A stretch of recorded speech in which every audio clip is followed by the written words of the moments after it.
Siraman Rohani bersama Ustaz Muhammad Arifin Ilham dengan tema Rasionalitas Al-Quran. Assalamualaikum warahmatullahi wabarakatuh. Alhamdulillahilladzi arsala rasulahu Muhammadan ila kafatin nas wa anzala ma'ahul kitab lifarriqa bihi bainal haqqi wal batil wa bainal ma'rufi wal munkar wa hadana ila siratikil mustaqim. Ashhadu an la ilaha illallah wahdahu la syarika lah wa ashhadu anna Muhammadan abduhu wa rasuluhu la nabiyya ba'da. Allahumma salli wa sallim ala rasulillahi sallallahu alaihi wasallam wa ala alihi wa sahbihi wa man tabi'ahu bi ihsanin ila yaumiddin. A'udzu billahi minasy syaithanir rajim. Bismillahirrahmanirrahim. Huwallazi arsala rasulahu bil huda wa dinil haqq liyuzhirahu 'alad dini kullih wa kafaa billahi syahida. Shadaqallahul azim. Wa sadaqa Rasulullah sallallahu alaihi wasallam. Tiada sikap yang lebih baik dan mulia sebagai hamba Allah yang bertauhid, cepat atau lambat pasti berjumpa dengannya, kecuali langkah takwa menyertai kita dimanapun, kapanpun, dan insya Allah dalam kondisi bagaimanapun. Salawat dan salam sejahtera senantiasa kita limpahkan bagi hamba pilihan Allah, Rasulullah sallallahu alaihi wasallam, yang berhasil mendobrak dinding pemisah antara bangsa Barat dengan bangsa Timur, bangsa Arab dengan bangsa Azam, antara kulit hitam dengan kulit putih. Islam adalah agama yang tidak terikat oleh teritorial geografis. Islam adalah agama yang tidak terikat oleh suku, bangsa, etnis, rasis, nasionalisme. Islam adalah agama yang tidak terikat oleh ideologi apapun, apalagi ideologi materialistis atau ideologi kepentingan. Bahkan Islam agama yang tidak terikat oleh sekedar darah keturunan. Yang mengikat Islam hanya Allah dan Rasul-Nya. Maka yang paling mulia di antara hamba-hamba Allah bukan siapa yang bicara atau yang mendengar, bukan siapa yang tua atau yang muda, tetapi siapa di antara kita yang paling pandai, paling pintar, paling tekun mendekatkan diri kepadanya. A'udzubillahi minasyaitonir rajim. Inna akramakum indallahi atqakum. Sesungguhnya yang paling mulia di antara hamba-hambaku adalah siapa di antara mereka yang paling bertakwa. Takwa adalah penilaian yang paling objektif. Rasulullah sallallahu alaihi wasallam bersabda, "Aqyasu min ummati aksarhum zikral maut wa asyaddu isti'dadan la." Yang paling cerdas, yang paling pintar, yang paling mulia di antara umatku adalah siapa di antara mereka yang paling banyak ingat mati dan mempersiapkan hidup setelah mati. Shadaqa Rasulullah sallallahu alaihi wasallam. Saudara-saudariku yang kucintai, tema dalam muzakarah kita hari ini, rasionalitas Al-Quran sebagai mukjizat. Profesor Bernard berkata, semakin maju zaman, semakin tinggi tingkat peradaban dan kebudayaan umat manusia, semakin luas otoritas intelektual manusia. Lambat laun, tapi pasti, dengan pasti pula manusia berlomba-lomba meninggalkan agamanya masing-masing. Ada dua faktor yang melatar belakangi fenomena yang sangat agresif ini. Yang pertama, mereka menganggap bahwa agama sudah tidak sanggup menjawab kebutuhan umat manusia dan tidak lagi sesuai dengan zaman. Akibatnya mereka mencari solusi alternatif lain yang dapat menjawab problemanya. Sehingga sengaja tidak sengaja, sadar tidak sadar, lahirlah agama baru, atau memang mereka melahirkan agama baru itu. Materialisme, sekularisme, hedonisme. Dalam teks bahasa Nabi, hubbud dunya wa karahiyatul maut. Cinta dunia yang serba-serbi berlebihan, akibatnya mereka takut mati. Sisi lain, mereka menjadikan agama hanyalah mitos-mitos lama, cerita-cerita sakral. Kalaupun yang dihidupkan dari agama, yang hidup adalah ritual rutinitas, bukan ritual yang berkualitas. Boleh jadi Allahu Akbar di atas hamparan sejadah, Allahu Akbar di musalla, Allahu Akbar di masjid, tetapi di kantor, di hotel, di lapangan nafsu akbar. Di mulutnya bertasbih, bertahmid, bertahlil, bersolawat, tapi dari mulutnya inilah ia berbohong, menipu, ghibah, fitnah. Lagi salat ia tutup auratnya sopan, rapi, mulia, sehingga mudah dikenal oleh para penghuni langit dan bumi. Dan Allah abadikan dalam surah Al-Ahzab, "Dzalika adna ayyurafna fala yu'zaina." Mereka mudah dikenal sebagai wanita mukminah dan tidak mudah diganggu. Tapi 1000 kali sayang, walaupun berikrar dalam sholatnya tunduk patuh taat pada perintah Allah, seusai sholat, pakaian sopan santun mulia itu kembali ditanggalkan, diganti dengan pakaian serba-serbi transparan. Yang kedua, mereka menyatakan, "My brain is my God." Otakku adalah Tuhanku. Dengan kemampuan otak, olah otak melahirkan ilmu pengetahuan. Sains, dari sains melahirkan teknologi. Dengan teknologi, segala urusan manusia akan dapat dicapai dengan segala kemudahan. Maka saat itu manusia tidak lagi membutuhkan agama. Bahkan titik kulminasinya mereka menganggap bukanlah Tuhan yang menciptakan manusia, tetapi manusialah yang mengada-adakan Tuhan, alias manusia yang menciptakan Tuhan. Dengan alibi yang sangat nakal, ia bertanya, kalau memang Tuhan itu ada, lalu di mana adanya? Kalau memang Tuhan itu ada, kapan adanya? Telur ayamkah dulu atau ayam dulu? Kalau memang Tuhan itu ada, bagaimana wujudnya? Maka tidak mustahil ada agama yang mewujudkan Tuhan dalam bentuk benda-benda, hewan, manusia. Sangat unik kan? Tuhan dipersonifikasikan dalam bentuk manusia. Baik, kalau memang alam raya ini ciptaan Tuhan, dan itu menjadi alasan semua agama, lalu siapa yang menciptakan Tuhan? Pertanyaan-pertanyaan yang amat sangat nakal ini kita akan jawab dalam mujakarah kita ini. Saudara-saudariku yang kucintai, dari 2 pernyataan ini melahirkan 2 pertanyaan. Pertama, apakah semua agama tidak sanggup menjawab kebutuhan umat manusia dan tidak lagi sesuai dengan zaman? Sebagaimana Karl Marx berkata, semua agama adalah candu. Padahal tesis Karl Marx hanya kepada satu agama dari kegagalan agama Gerejani kala itu. Masih ingat? Tirani intelektual Giordano Copernicus Galileo adalah tumbal dari tirani intelektual itu. Kaum Gerejani kala itu beranggapan bumi sentris, padahal hasil penelitian ternyata matahari sentris. Ambivalensi antara paham Gerejani dengan para ilmuwan ini. Tetapi karena Gerejani kala itu berkuasa, mereka pun dihukum, bahkan dieksekusi dengan cara dibakar hidup-hidup. Kemudian tirani ekonomi, di mana jemaat diharuskan membayar sebagian hartanya untuk kepentingan Tuhan Bapa di atas sana, tetapi malah digunakan untuk kepentingan pribadi kaum Gerejani. Kemudian yang paling menyakitkan adalah tirani kepercayaan dengan dogma lisensi pengampunan dosa oleh Paus. Kayak apapun dosa manusia akan dapat diampuni asal mampu membayar. Atas nama Pulan bin Pulan, bahwa dosa-dosanya diampuni, masa lalu, masa kini, dan masa akan datang, dan akan duduk berdampingan dengan Tuhan Bapa di sana. Justru doktrin yang terakhir inilah menjadi pangkal haloganisme, kebrutalan. Semakin berani orang melakukan pelanggaran-pelanggaran agama, toh nanti diampuni oleh Tuhan. Semakin berani orang merampok, toh tinggal dibayar. Semakin berani orang korupsi, toh akan beres dengan duit. Yang baik menjadi jahat, yang jahat semakin menjadi-jadi jahatnya. Karma kecewa, lalu menarik kesimpulan dengan emosional. Agama tak ubahnya seperti tirani, penjara kehidupan. Lalu dengan termopoh-mopoh menyatakan, semua agama adalah candu.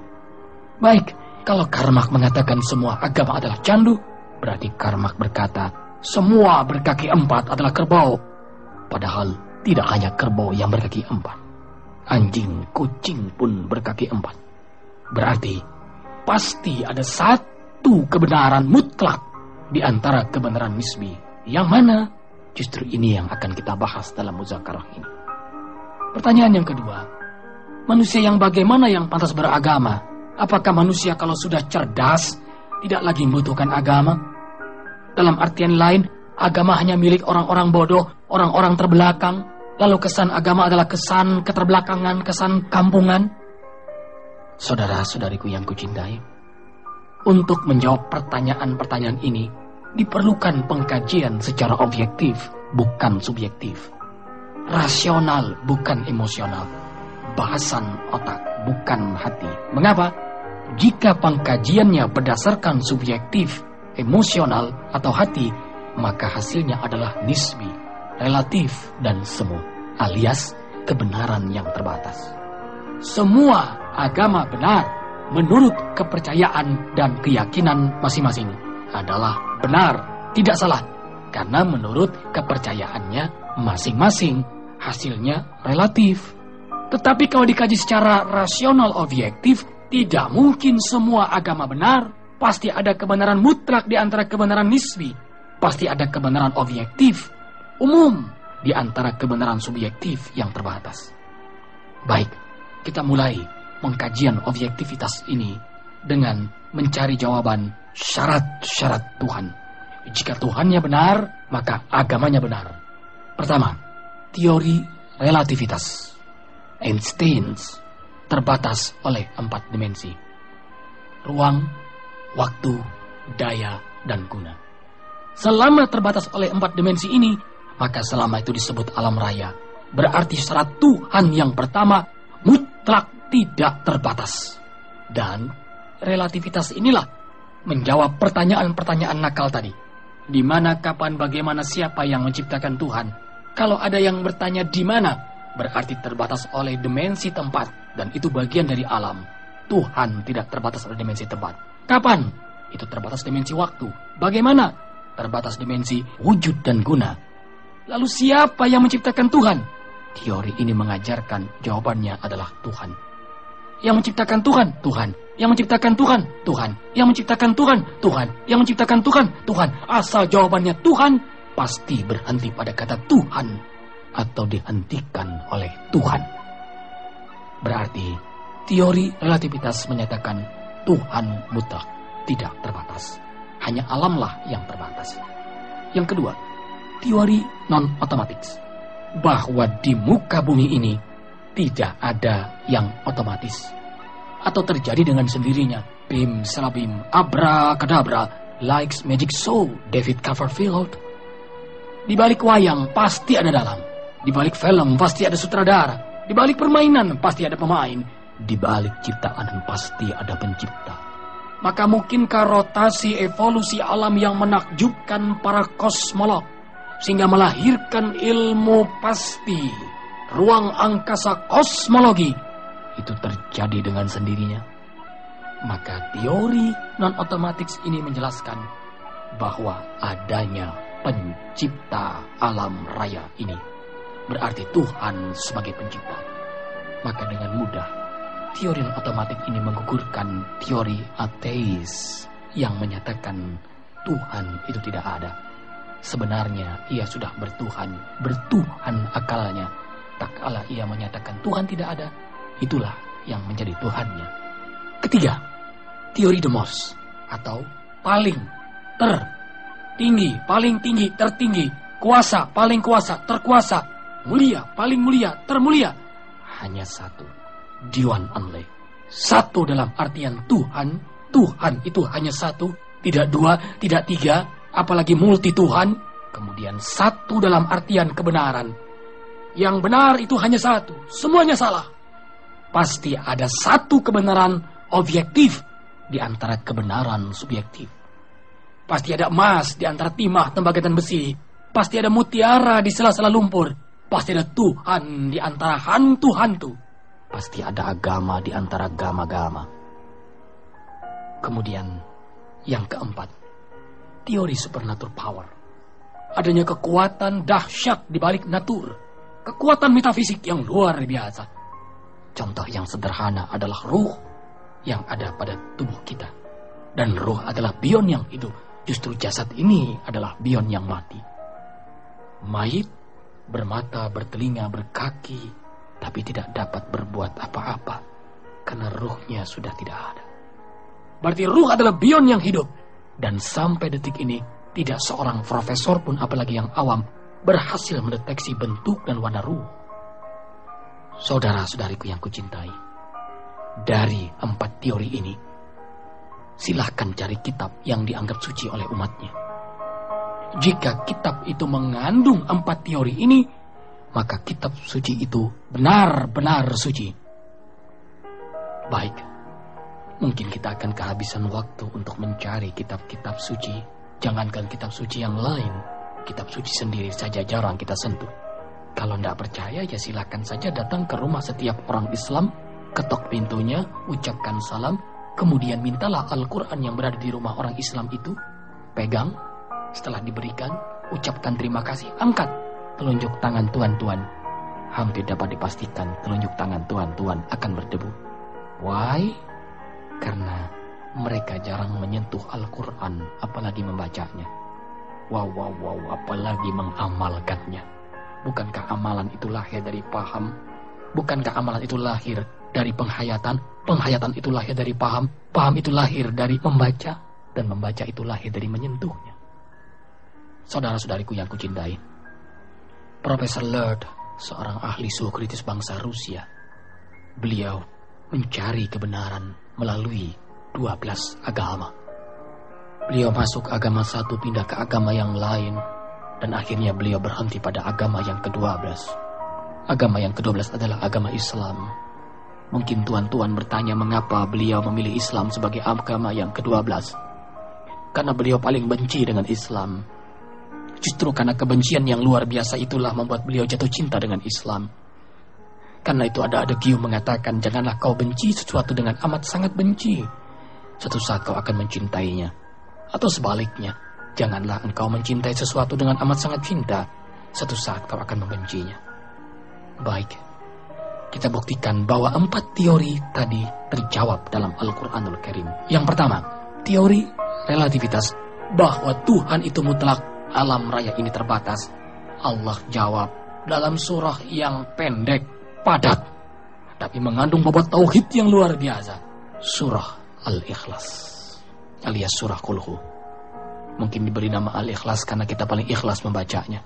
Bahkan kalau kita menjadi makmum, rela menjadi makmum kalau imamnya membaca Al-Ikhlas. Baik, bukan itu ternyata hikmah Al-Ikhlas. Al-Ikhlas itu kaitannya erat dengan la ikraha fiddin. Tidak dipaksa masuk agama Allah, agar ia ikhlas memeluk agama Allah. Sehingga dalam pelaksanaan agama Allah penuh dengan keikhlasan. Baik, di balik pendeknya surah Al-Ikhlas ini ternyata mengandung bobot tauhid yang luar biasa. Kita buktikan teori relativitas dijawab oleh Allah. Lam yalid wa lam yulad wa lam yakul lahu kufuwan ahad. Tidak beranak dan tidak diperanakan, dan tidak satu makhluk pun yang menyerupainya. Mukhalafatul hawadits, nothing compared to you. Tidak satu makhluk pun yang menyerupainya. Dan ini juga Allah jawab dalam surah Ar-Rahman ayat 25 dan 26. Kullu man 'alaiha fan wa yabqa wajhu rabbika dzul jalali wal ikram. Semuanya fana kecuali Allah, pengatur alam semesta ini, yang baqa, kekal. Berarti manusia itu terbatas, alam itu terbatas, hanya Allah yang mutlak. Allah ada, sebelum kata ada itu ada, dan Allah tetap ada. Sekalipun kata ada sudah tidak ada, adanya Allah karena ketiadaan makhluknya. Kalau soal pertanyaan di mana, kapan, bagaimana, siapa yang menciptakan Tuhan, Fir'aun saja pernah naik ke atas menara yang tinggi, atas ide arsitek Bal'an. Di atas menara yang tinggi itu, Fir'aun berteriak dengan lantang. Dan ini Allah abadikan dalam surah Al-Baqarah ayat 55. A'udzubillahi minasyaitonirrajim. Wa idh qultum ya Musa lan nu'mina laka hatta narallaha jahrah. Hai Musa, aku tidak akan sekali-kali beriman kepadamu sampai aku sanggup melihat Tuhanmu dengan mata kepalaku. Mata adalah instrumen yang terbatas. Sesuatu yang terbatas, maka hasilnya pun terbatas. Tidak usah sombong mata melihat apa yang dilihat. Melihat mata itu sendiri, mata tidak pernah sanggup. Berarti teori yang pertama sudah terjawab dalam surah Al-Ikhlas. Yang kedua, teori non-otomatis, bahwa di muka bumi ini tidak ada yang otomatis. Masih ingat saudaraku? Cerita Nabi Ibrahim alaihissalam ketika mencari Tuhan, sehingga beliau terkenal sebagai Khalilullah, kekasih Allah, karena tauhidnya yang amat sangat luar biasa. Ini pun Allah abadikan dalam surah Al-An'am ayat 75 sampai 79. Ketika beliau melihat kawakib, bintang-bintang, haza Rabbi, ini Tuhanku. Ternyata bintang-bintang itu menjelang subuh tenggelam. Akhirnya Nabi Allah Ibrahim berkata, la uhibul afilin. Aku tidak suka dengan Tuhan-Tuhan yang terbatas.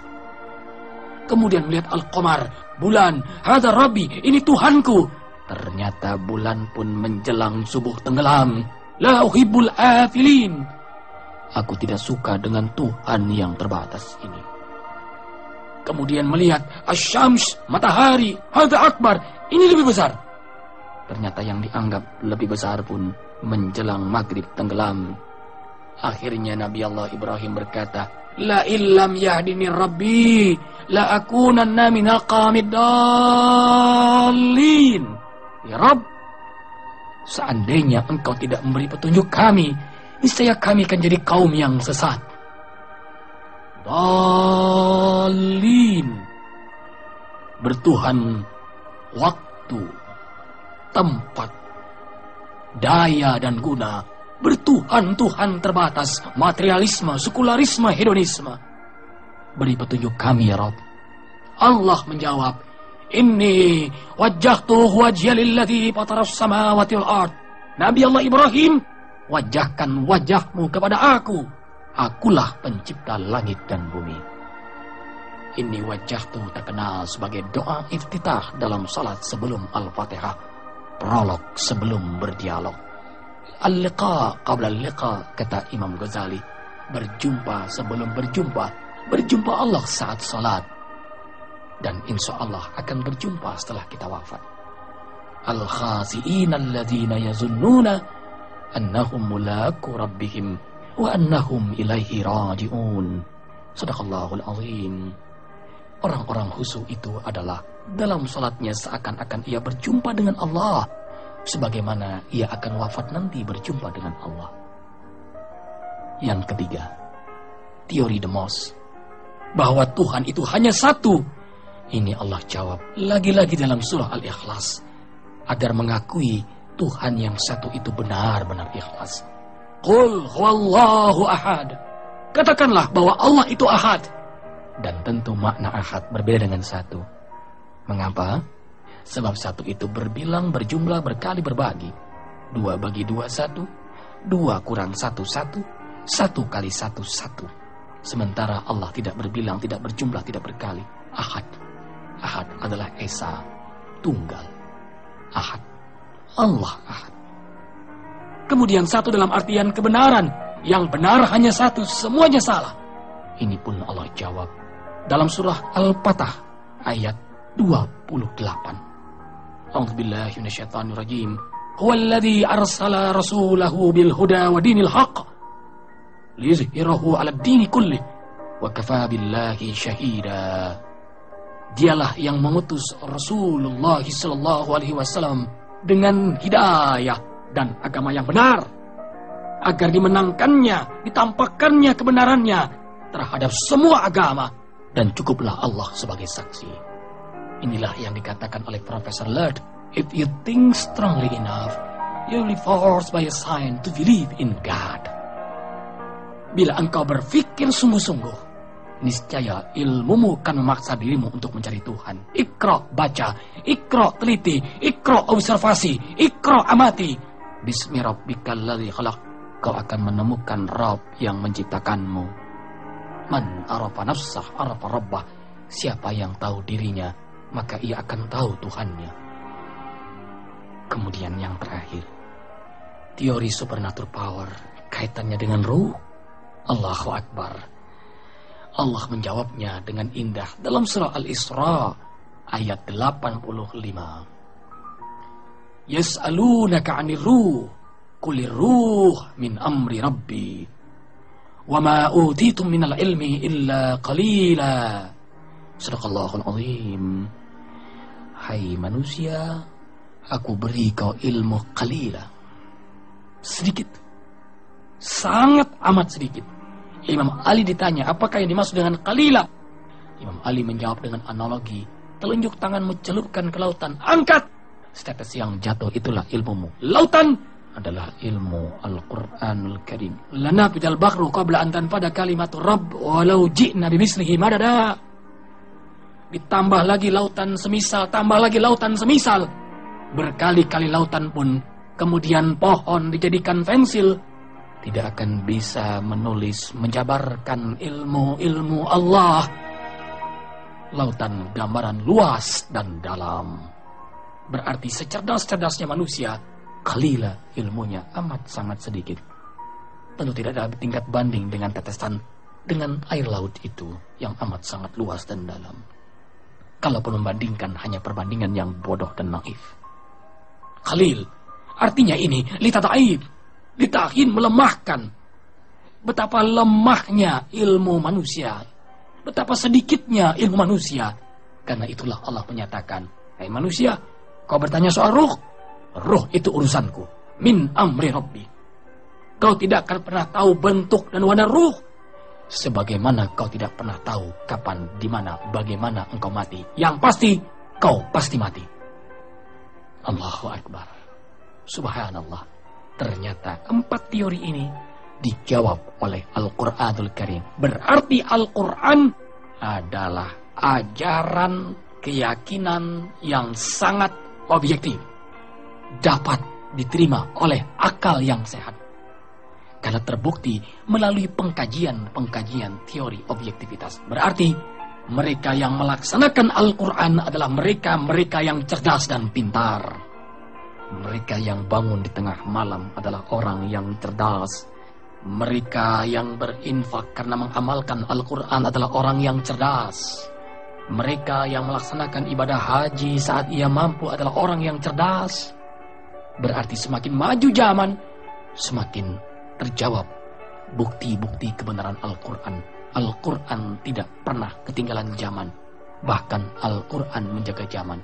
Maka jika kita meninggalkan Al-Quran, berarti kita akan menjadi manusia-manusia yang tertinggal, alias manusia terbelakang. Nah saudaraku, pegang teguhlah kitab suci Al-Quran itu. Sentuhlah, bacalah, pahami, hayati, amalkan. Belajar, kemudian ajarkanlah Al-Quran itu. Semoga muzakarah singkat ini ada manfaatnya, insya Allah. Wabillahi taufiq wal hidayah. Wassalamualaikum warahmatullahi wabarakatuh.